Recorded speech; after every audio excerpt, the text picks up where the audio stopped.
to everyone to have a garden, but the main thing is, if you love, you learning.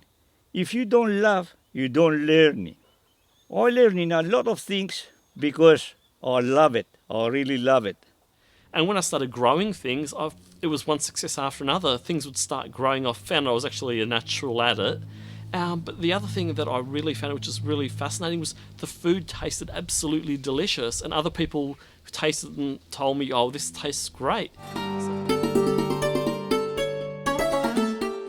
The work we do in the garden, it helps us to keep our mind clear, and we do enough exercises so that we can have our health, in order. And it looks beautiful around the house. You can grow all the vegetables I wanted. Yeah, I make the garden for hobby, for exercise, because it's healthy. No go to buy it in the market because it's different. A lot of price. The relaxation and the physical exercise part, it's really part of a healthy lifestyle. It really is just a space and a place away from the world where you can just relax and you can just reconnect with nature.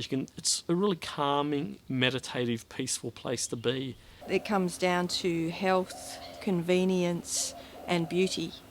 Vegetables that are picked fresh have far more nutrients than when they're left on the shelf.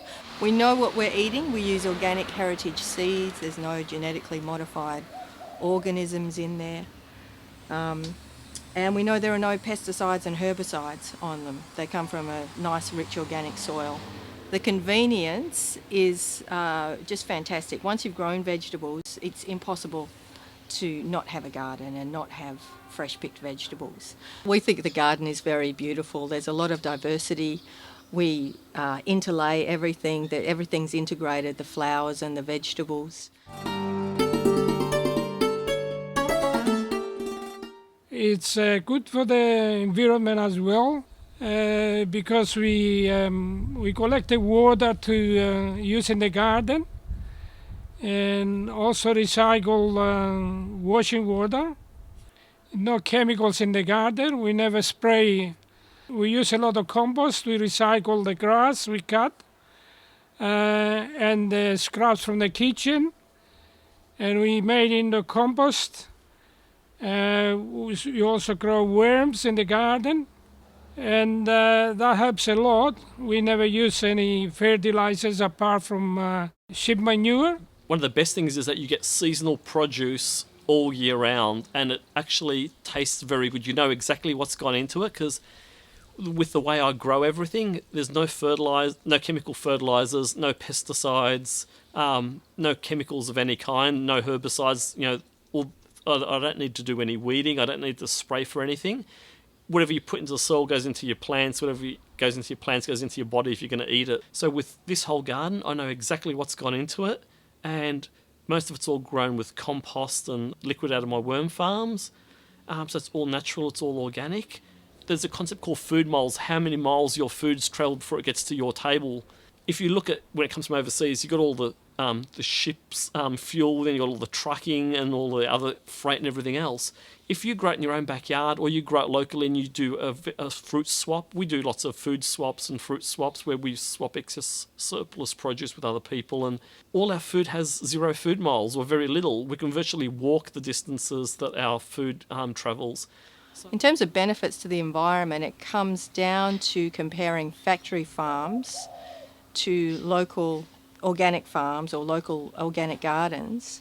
Factory farms use a lot of fossil fuels. The transport of the produce then uses a lot of fossil fuels, and a lot of pesticides and herbicides are also used in the production of that food.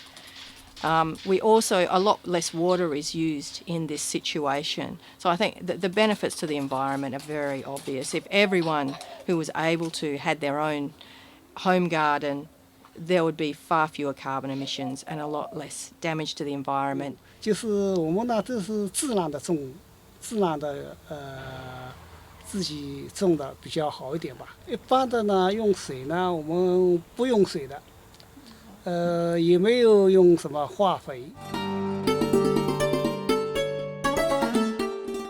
When I done the quality, I give to my children and to my grandchildren and to my friends. Oh, they take it. You bring people through here, whether it's adults or children. Children are fascinated by all the things of interest here, whether it's all the nice smelling plants or the fish or carnivorous plants and or the flowers or the berries that they can walk around and harvest and eat. People just love all the biodiversity, all the rare and exotic fruits and all the common ones as well. There's a bit of everything for everyone. So it really just feeds the soul on one level. You know, it really reconnects you with nature. It really gives you that sense of being reconnected to the earth and realising that nature gives us everything freely and all we have to do is put a little bit of effort in and it all just happens by itself. And we share ideas, we share produce. I produce more than I can actually use here, so I give it all away. So it encourages that whole community aspect of sharing. We swap plants, we invite people in here, people meet other people. So it builds a whole community like you would have in a smaller village type environment where people get to know each other properly, they share things, they share common interest, and they all help each other share their knowledge, their experience, and ultimately we end up distributing more plants around the city of Darebin, which is where we are. And what this contributes to is a lot more of greening the suburbs. For us to just walk around or sit and look at the garden is very special. And our son loves it too. Children love to pick berries, tomatoes, things like that, and they're much more likely to eat them if they've seen them growing and pick them themselves.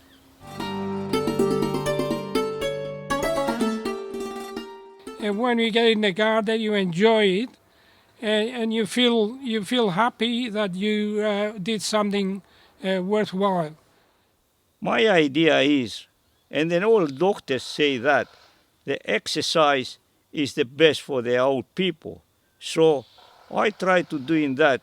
Number one, for exercise, and number two is because I really love it.